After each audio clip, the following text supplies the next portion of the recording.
नमस्कार मित्रों, कक्षा 6 इतिहास पुस्तक का अध्याय 12 देखने जा रहे हैं अपन। इमारतें, चित्र तथा किताबें। इमारतें, चित्र तथा किताबें।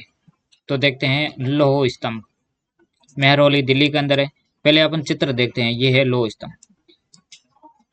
ये कई वर्ष हो गए इनको बने हुए, लेकिन अभी तक इनके जंग नहीं लगा है। तो देखते हैं। महरौली दिल्ली में कुतुब मीनार के परिसर में खड़ा यह लौह स्तंभ भारतीय शिल्पकारों की कुशलता का एक अद्भुत उदाहरण है। कहाँ है? कुतुब मीनार के परिसर में खड़ा है। लौह स्तंभ भारतीय शिल्पकारों की कुशलता का एक अद्भुत उदाहरण है। इनकी ऊंचाई 7.2 मीटर। ऊंचाई कितनी है? 7.2 मीटर है। और वजन है जो 3 टन से भी ज्यादा है। इसका वजन 3 टन से भी ज्यादा है और ऊंचाई है वो 7.2 मीटर है। इसका निर्माण लगभग 1500 साल पहले हुआ। इसका निर्माण है जो 1500 साल पहले हुआ।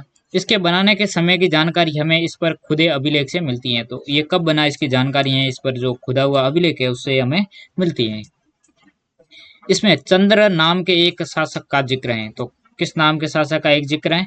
चंद्र नाम के एक शासक का जिक्र है, जो संभवत गुप्त वंश के थे। जो किस वंश के थे? गुप्त वंश के थे। आश्चर्य की बात यह है कि इतने वर्षों के बाद भी इसमें जंग नहीं लगा है। तो 1500 वर्ष बीत जाने के बाद भी इसमें अभी तक क्या नहीं लगा है? जंग नहीं लगा है। तो ये भारतीय शिल्पकारी का क्या है? एक अद्भुत उदाहरण है। ईंटों और पत्थरों की इमारतें। ईंटों और पत्थरों की इमारतें। तो देखते हैं हमारे शिल्पकारों की कुशलता के नमूने स्तूपों जैसी कुछ इमारतों में देखने को मिलते हैं। स्तूप का शाब्दिक अर्थ है टीला। स्तूप का जो शाब्दिक अर्थ है वो क्या है? टीला।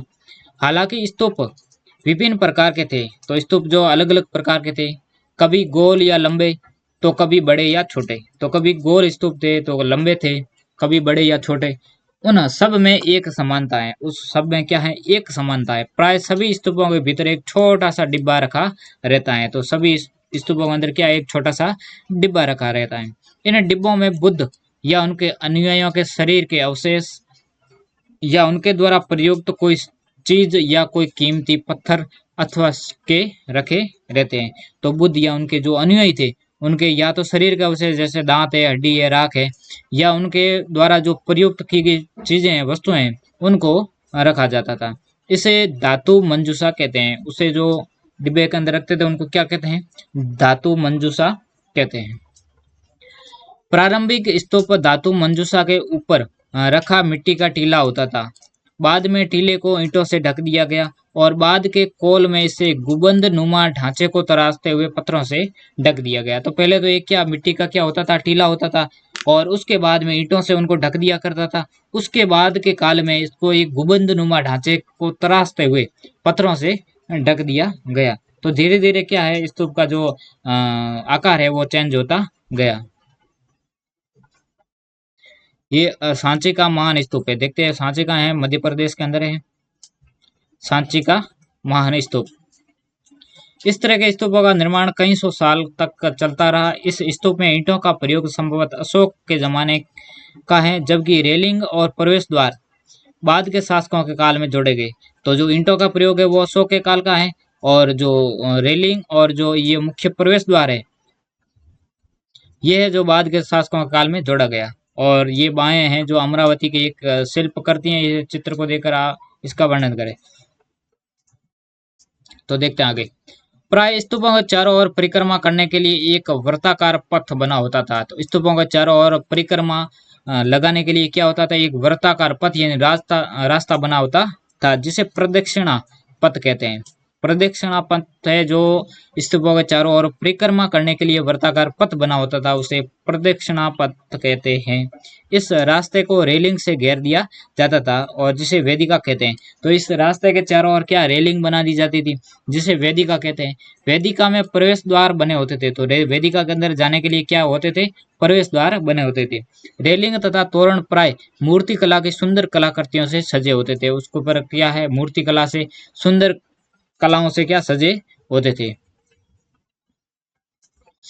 यहाँ कभी एक भव्य स्तूप हुआ करता था, लगभग कहाँ पर? अमरावती में। और 2000 साल पहले इस स्तूप को सजाने के लिए शिलाओं पर चित्र उकेरे गए। तो शिलाओं पर क्या उकेरे गए? चित्र है जो उकेरे गए। कई बार पहाड़ियों को काट कर बनावटी गुफाएं बनाई जाती थी। इस तरह के कई गुफाओं को मूर्तियां तथा चित्रों द्वारा सजाया जाता था। तो गुफाएं थी उनको मूर्तियों और चित्रों से क्या किया जाता था, सजाया जाता था। इस काल में कुछ आरंभिक हिंदू मंदिरों का भी निर्माण किया गया। तो इस काल के अंदर जो हिंदू मंदिर है उनका भी निर्माण किया गया। इन मंदिरों में विष्णु, शिव तथा दुर्गा जैसे देवी देवताओं की पूजा होती थी। तो कौन कौन से देवी देवताओं की पूजा होती थी? विष्णु है, शिव है, दुर्गा है। इन देवी देवताओं की क्या होती थी? पूजा होती थी। मंदिरों का सबसे महत्वपूर्ण भाग गर्भगृह होता था। मंदिरों का जो सबसे महत्वपूर्ण भाग होता था वो कौन सा होता था? गर्भगृह होता था, जहाँ मुख्य देवी या देवता की मूर्ति को रखा जाता था। जो मूर्ति का रखने का स्थान है उनको क्या बोलते थे? गर्भगृह बोलते थे। इसी स्थान पर पुरोहित धार्मिक अनुष्ठान करते थे। तो पुरोहित लोग होते थे वो क्या करते थे? धार्मिक अनुष्ठान करते थे गर्भगृह के अंदर और भक्ति पूजा करते थे। अक्सर गर्भगृह को एक पवित्र स्थान के रूप में दिखाने के लिए भीतर गांव जैसे मंदिरों में उनके ऊपर काफी ऊंचाई तक निर्माण किया जाता था, जिसे शिखर कहते हैं। जिसे क्या बोलते हैं? शिखर कहते हैं। और शिखर निर्माण के कठिन कार्य के लिए सावधानी से योजना बनानी पड़ती थी। तो शिखर का जो कार्य था वो बहुत कठिन था, तो उनको बनाने के लिए क्या पहले योजना बनानी पड़ती थी। अधिकतर मंदिरों में मंडप नाम की एक जगह होती थी। ये एक सभागार होता था। क्या होता था? सभागार होता था, जहाँ लोग इकट्ठा होते थे। तो जो मंडप थे वो क्या, जहाँ पर लोग इकट्ठा होते थे। महाबलीपुरम और एहोल इन शहरों में पत्थरों से बने कुछ उत्कृष्ट मंदिर हैं। उनमें से कुछ यहाँ दिखाए गए हैं। तो उनमें से क्या है? कुछ यहाँ दिखाए गए हैं। देखते हैं यहाँ पर। उत्तर प्रदेश के भीतर गांव का एक आरंभिक मंदिर, जहाँ लगभग 1500 साल पहले की पक्की ईंटें और पत्थरों से बनाया गया था। दाएं हैं जो महाबलीपुरम के एकास्मिक मंदिर हैं। इनमें से प्रत्येक मंदिर एक ही विशाल पहाड़ी को तराश कर बनाया गया है, इसलिए इन्हें एकास्मा कहा गया है, यानी एक जैसे हैं। और ईंटों से बनाए जाने वाले मंदिरों से ये बिल्कुल भिन्न होते थे। ईंटों से बनाए जाने वाले मंदिर थे उनसे क्या होते थे? भिन्न होते थे, अलग होते थे। ईंट से बनी इमारतों में नीचे से ईंटों की एक एक तह जोड़ते हुए उसे ऊपर की ओर ले जाते हैं, जबकि चट्टान तराश कर बनाए जाने वाले मंदिरों को पत्थर काटने वाले ऊपर से नीचे के क्रम में बनाते हैं।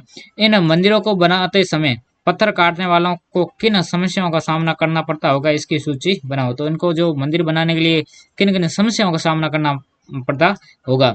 एहोल का दुर्गा मंदिर ये लगभग 1400 साल पहले बनाया गया। तो ये अपन देख सकते हैं मंदिर है। अब देखते हैं आगे। स्तूप तथा मंदिर किस तरह बनाए जाते थे? तो जो स्तूप मंदिर है वो किस तरह बनाए जाते थे उस समय? स्तूपों तथा मंदिरों को बनाने की प्रक्रिया में कई अवस्थाएं आती थी। क्या आती थी? अवस्थाएं आती थी। इसके लिए काफी धन खर्च होता था। तो पैसे तो लगते ही थे, काफी धन खर्च होता था। इसलिए आमतौर पर राजा या रानी ही इन्हें बनवाने का निश्चय करते थे, क्योंकि आम जनता के पास में तो इतने पैसे थे नहीं।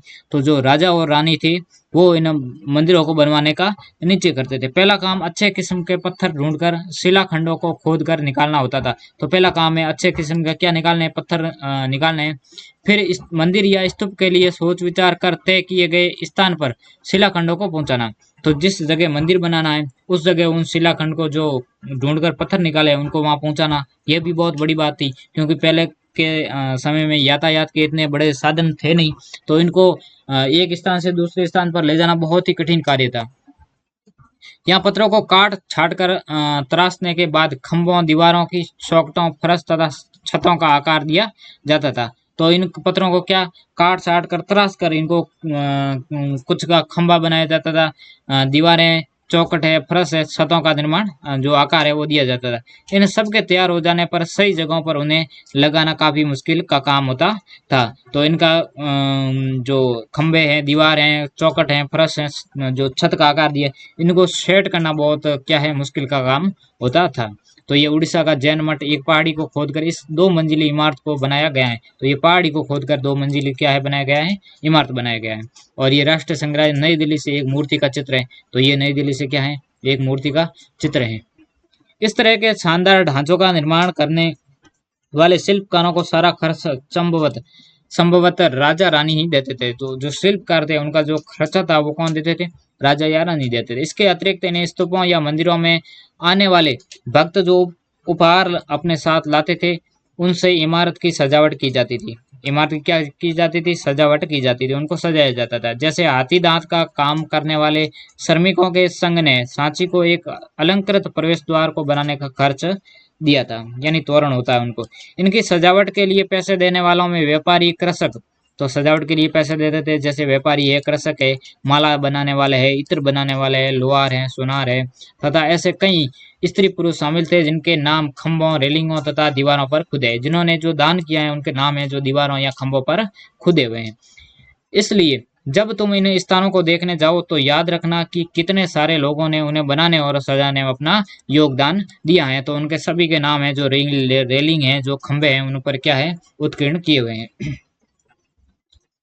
अजंता के चित्र, तो मैं इनमें से प्रत्येक चित्र में जो दिखता है उनका वर्णन करूँ। तो ये क्या है, अजंता के चित्र हैं। अब देखते हैं आगे चित्रकला। चित्रकला, मानचित्र 7 में अजंता को ढूंढो। यह वह जगह है जहाँ के पहाड़ों में सैकड़ों सालों के दौरान कहीं गुफाएं खोदी गई। तो अजंता में क्या है, कहीं गुफाएं खोदी गई। इनमें से ज्यादातर बौद्ध भिक्षुओं के लिए बनाए गए विहार थे। तो बौद्ध भिक्षुओं के लिए क्या है, बनाए गए विहार थे।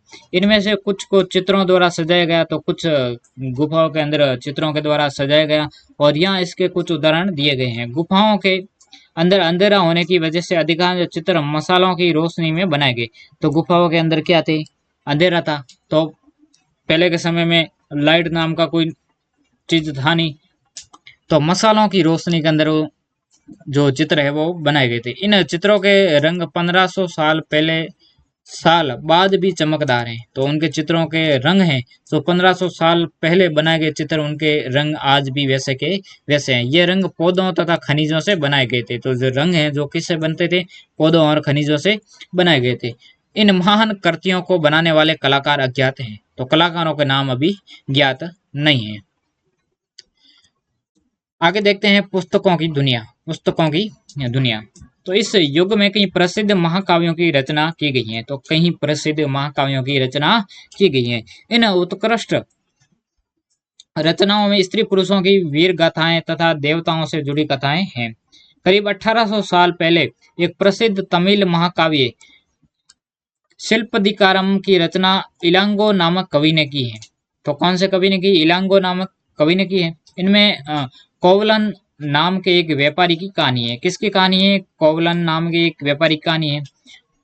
वो पुआर में रहता है। कहाँ रहता है, पुआर में रहता है, और अपनी पत्नी कन्नगी की उपेक्षा कर वह एक नर्तकी माधवी से प्रेम करने लगा। तो अपनी जो पत्नी थी कन्नगी, उनसे उपेक्षा कर एक दूसरी जो कन्या थी माधवी, उनसे क्या, जो नाचने का काम करती थी, उनसे प्रेम करने लगा। बाद में वो और कन्नगी पुआर छोड़कर मदुरै चले गए। तो कहाँ चले गए, मदुरै चले गए। वहां पांड्य राजा के दरबारी जोहरी ने कोवलन पर चोरी का झूठा आरोप लगाया, जिस पर राजा ने उसे प्राण दंड दे दिया। तो उन पर क्या है, चोरी का झूठा आरोप लगा दिया और राजा ने उन पर क्या है, प्राण दंड का दंड दे दिया। कन्नगी जो अभी भी उससे प्रेम करती थी, तो उनकी पत्नी थी कन्नगी, वो उनसे अभी भी प्रेम करती थी और इस अन्याय के कारण दुख और रोष से भर गई। तो उनको पता चला कि कोवलन से उनको जो प्राण दंड दिया गया है, तो कन्नगी को दुख हुआ और उसने मदुरै शहर का विनाश कर डाला। तो कौन से शहर का विनाश कर डाला, मदुरै शहर का विनाश कर डाला। एक और जो तमिल महाकाव्य है, मणिमेखलाई को करीब 1400 साल पहले सतनार द्वारा लिखा गया। तो मणिमेखलाई जो 1400 साल पहले लिखा गया था, जो किसके द्वारा लिखा गया, तो सतनार के द्वारा लिखा गया। इसमें कोवलन तथा माधवी की बेटी की कहानी है। तो कोवलन और माधवी की बेटी की इसमें कहानी है। ये रचना कई सदियों पहले ही खो गई थी। तो ये रचना है जो कई सदियों पहले खो गई। उनकी पांडुलिपियां दोबारा लगभग 100 साल पहले मिली। इनकी जो पांडुलिपियां हैं वो मिली हैं। अन्य लेखक जैसे कालिदास संस्कृत में लिखते थे, जिसके बारे में तुमने अध्याय 11 में पढ़ा, यानी कालिदास ने जो नाटक लिखा था अभिज्ञान शाकुंतलम।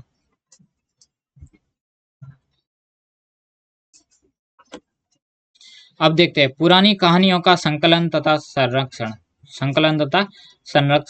तो हिंदू धर्म से जुड़ी कई कहानियां जो बहुत पहले से प्रचलित थी। हिंदू धर्म से जुड़ी जो कहानियां हैं वो बहुत ही पहले से प्रचलन में थी, इसी काल में लिखी गई।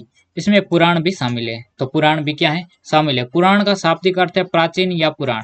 पुराण का जो शाब्दिक अर्थ है वो क्या है, प्राचीन। पुराणों में विष्णु, शिव, दुर्गा या पार्वती जैसे देवी देवताओं से जुड़ी कहानियां हैं। तो पुराणों के अंदर क्या है, विष्णु है, शिव है, दुर्गा है, पार्वती जैसी देवी देवताओं की क्या है, कहानियां हैं। इनमें इन देवी देवताओं की पूजा की विद्या दी गई है। तो देवी देवताओं को पूजा की विद्या भी दी गई है। इसके अतिरिक्त इसमें संसार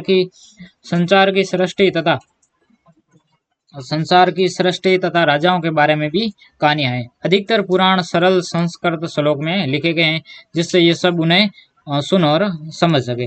तो जो अधिकतर पुराण है वो सरल भाषा के अंदर संस्कृत के एक श्लोक के रूप में लिखे गए, ताकि सब उनको क्या है, सुन या और समझ सके। स्त्रियां तथा शूद्र इन्हें वेद पढ़ने की अनुमति नहीं थी। तो स्त्री और शूद्र जाति के जो लोग थे उनको वेद पढ़ने की क्या नहीं थी, अनुमति नहीं थी। वे वेद नहीं पढ़ सकते थे। वे भी इसे सुन सकते थे। पुराणों का पाठ पुजारी मंदिरों में किया करते थे, जिसे लोग सुनने आते थे। तो पुराणों का पाठ है जो पुजारी मंदिरों के अंदर करते थे, और इसके अंदर लोग है जो सुनने आते थे। दो संस्कृत महाकाव्य महाभारत और रामायण लंबे अरसे से लोकप्रिय रहे। तुम में से भी कुछ बच्चे इस कहानियों से परिचित होंगे। महाभारत कौरवों और पांडवों के बीच युद्ध की कहानी है। तो महाभारत है जो कौरवों और पांडवों के बीच के युद्ध की कहानी ये है। देखते हैं आगे। इस युद्ध का उद्देश्य पुरुवंश की राजधानी हस्तिनापुर की गद्दी का प्राप्त करना था। तो इसका कौरवों और पांडवों के बीच में जो युद्ध का मुख्य कारण था वो हस्तिनापुर की गद्दी को लेकर था। यह कहानी तो बहुत ही पुरानी है, पर आज इसे हम जिस रूप में जानते हैं वह करीब 1500 साल पहले की लिखी गई है। माना जाता है कि पुराणों और महाभारत दोनों को ही व्यास नाम के ऋषि ने संकलित किया है। किसने किया है, व्यास नामक ऋषि ने संकलित किया है। महाभारत में ही भगवद गीता भी है। इसके बारे में तुम अध्याय 10 में पढ़ा था। रामायण की कथा कौशल के राजकुमार राम के बारे में। इसके पिता ने उन्हें वनवास दे दिया। तो रामायण की कथा है जो राम के बारे में सभी को पता है। उनको 14 साल के लिए वनवास भेज दिया गया था। वन में उनकी पत्नी सीता का लंका के राजा रावण ने अपहरण कर लिया था। तो उनकी जो पत्नी थी सीता, उनका जो श्रीलंका के राजा रावण ने अपहरण कर लिया था, और सीता को वापस लाने के लिए राम को लड़ाई लड़नी पड़ी थी। तो सीता को वापस लाने के लिए वानरों की सेना के साथ में राम और लक्ष्मण ने श्रीलंका के राजा तो रावण थे उनको पराजित किया, मार कर वापस लाए थे। ये विजय होकर कौशल की राजधानी अयोध्या लौटे। तो विजय होकर क्या है, कौशल की राजधानी थी अयोध्या, वहां लौटे। और महाभारत की तरह ही रामायण भी एक प्राचीन कहानी है। तो महाभारत की तरह रामायण भी क्या है, एक प्राचीन कहानी है, जिसे बाद में लिखित रूप दिया गया। संस्कृत रामायण के लेखक वाल्मीकि माने जाते हैं। तो रामायण के लेखक है जो कौन माने जाते हैं, वाल्मीकि माने जाते हैं। देखते हैं अगला, आम लोगों द्वारा कही जाने वाली कहानियां। आम लोग भी कहानियां कहते थे, कविताओं और गीतों की रचना करते थे, गाने गाते थे, नाचते थे और नाटकों को खेलते थे। इनमें से कुछ तो इस समय के आसपास जातक और पंचतंत्र की कहानियों के रूप में लिखकर सुरक्षित कर लिए गए। जातक कथाएं जो अक्सर स्तूपों की रेलिंगों तथा अजंता के चित्रों में दर्शाई गई है। इनमें से एक कहानी अगले पृष्ठ में दी गई है। तो इनमें से जो अगली एक कहानी है जो अगले पृष्ठ में दी गई है, तो अपन अध्ययन करते हैं इस कहानी का। बंदर राजा की कहानी। बंदर राजा की कहानी तो देखते हैं। एक समय बंदरों का एक महान राजा हुआ। बंदरों का क्या है, एक महान राजा हुआ। वह हिमालय पर गंगा के किनारे अपने 80,000 अनुयायियों के साथ रहता था। कितने अनुयायियों के साथ, 80,000 अनुयायियों के साथ रहता था। इन सारे बंदरों को एक खास आम के पेड़ के फल बहुत प्रिय थे। ये आम बड़े मीठे होते थे। इतने स्वादिष्ट आम धरातल पर नहीं उगते थे। तो उनको क्या है, बंदरों को एक आम के पेड़ के फल बहुत क्या हो गए, प्रिय हो गए। और उस पेड़ के आम थे बहुत मीठे होते थे, जो धरातल पर ऐसा कोई आम का पेड़ ही नहीं था। एक दिन एक पका हुआ आम गंगा नदी में गिरकर बहते बहते वाराणसी पहुंच गया। तो एक दिन है जो एक पका हुआ आम है जो गंगा नदी के अंदर गिर गया, और वो आम है जो पानी के अंदर बहता बहता कहाँ पहुंच गया, वाराणसी पहुंच गया। उस वक्त नदी में वहां का राजा नहा रहा था। तो जैसे ही आम नदी के अंदर बह रहा था और राजा आगे उनके नहा रहे थे नदी के अंदर, उसे वह आम मिला और उसे चख कर वह हैरान रह गया। तो राजा ने आम देखा, ले लिया, और उनको जैसे ही खाने लगे, चखा उनको, तो बहुत ही हैरान रह गए, बहुत ही क्या थे, मीठा था आम, बहुत ही स्वादिष्ट आम था। उसने अपने राज्य के जंगलों की देखभाल करने वालों से पूछा कि क्या वे इस आम के पेड़ को ढूंढ ढूंढ सकते हैं या नहीं। तो जो अपने जो राज्य की जंगल की देखरेख करते हैं उनसे पूछा कि ये जो आम जिस पेड़ का है उस पेड़ को आप ढूंढ सकते हो या नहीं। वे राजा को हिमालय की पहाड़ी पर ले गई। तो वो है राजा को हिमालय की पहाड़ी पर ले गए। वहां पहुंचकर राजा तथा उनके दरबारियों ने खूब आम खाए। तो उन्होंने वहां पहुंचकर हिमालय पर पहुंचकर बहुत ही आम खाए। रात में राजा ने देखा कि बंदर भी पके आमों का मजा ले रहे हैं। राजा को यह बात बुरी लगी और उनसे उन्हें मार डालने का फैसला किया। तो बंदरों को मार डालने का फैसला किया। बंदरों के राजा ने अपनी प्रजा को बचाने की एक योजना बनाई। उसने राजा आम के पेड़ की टहनियों को तोड़कर उन्हें आपस में बांधकर नदी पर एक पुल बनाया। तो आम की टहनियों को क्या है तोड़कर आपस में जोड़कर क्या बना दिया, एक नदी पर पुल बना दिया। इसके एक छोर को वह तब तक पकड़े रहा जब तक उनकी सारी प्रजा ने नदी को पार न कर लिया हो। तो नदी के उस पार सभी प्रजा को ले गया। पर इस प्रयास से वह इतना थक गया कि मरणासन होकर क्या है गिर गया। मरणासन यानी बेहोश हो गया और वह गिर पड़ा। राजा ने जब यह सब देखा तो उसने बंदर राजा को बचाने की काफी कोशिश की, पर वह सफल न हुआ। बंदर राजा की मृत्यु पर उसे शोक हुआ और राजा ने उसे पूरा सम्मान दिया। मध्य भारत में भरूच के एक स्तूप से मिले एक पत्थर पर उकेरे गए चित्र में से दिखाया गया है। तो ये देख लो, ये चित्र है। आगे देखते हैं विज्ञान की पुस्तकें। विज्ञान की पुस्तकें इसी समय गणितज्ञ तथा खगोल शास्त्री आर्यभट्ट ने संस्कृत में आर्यभट्टयम नामक पुस्तक लिखी। तो आर्यभट्टम भट्टम जो पुस्तक है, भट्टियम पुस्तक है, वो किसने लिखी? ये आर्यभट्ट ने लिखी। इन्होंने लिखा कि दिन और रात पृथ्वी के अपनी धुरी पर चक्कर काटने की वजह से होते हैं। तो इन्होंने सबसे पहले क्या लिखा कि दिन और रात होते हैं जो पृथ्वी अपने धुरी पर क्या है चक्कर काटते इसी वजह से होते हैं। जबकि लगता है कि रोज सूर्य निकलता है और डूबता है। उन्होंने ग्रहण के बारे में भी एक वैज्ञानिक तर्क दिया। उन्होंने वृत्त की परिधि को मापने की भी विधि ढूंढ निकाली जो लगभग उतनी ही सही है जितनी की आज प्रयुक्त होने वाली विधि है। तो देखते हैं शून्य अंकों का प्रयोग पहले से होता रहा था, पर अब भारत के गणितज्ञों ने शून्य के लिए एक नए चिन्ह का आविष्कार किया है। गिनती की यह पद्धति अरबों द्वारा अपनाई गई, तब यूरोप में भी फैल गई। आज भी ये पूरी दुनिया में प्रयोग की जाती है। तो इसी के साथ अपना जो अध्याय 12 था वो होता है इसी के साथ पूरा। और कक्षा 6 इतिहास पुस्तक जो हमारा अतीत फर्स्ट थी वो भी इसी के साथ पूरी होती है। अब अपन देखते हैं अगली पुस्तक के बारे में पढ़ेंगे। इसके जो सारे वीडियो हैं जो एक ही प्लेलिस्ट के अंदर इसी चैनल पर आपको मिलेंगे, तो देख सकते हैं। धन्यवाद।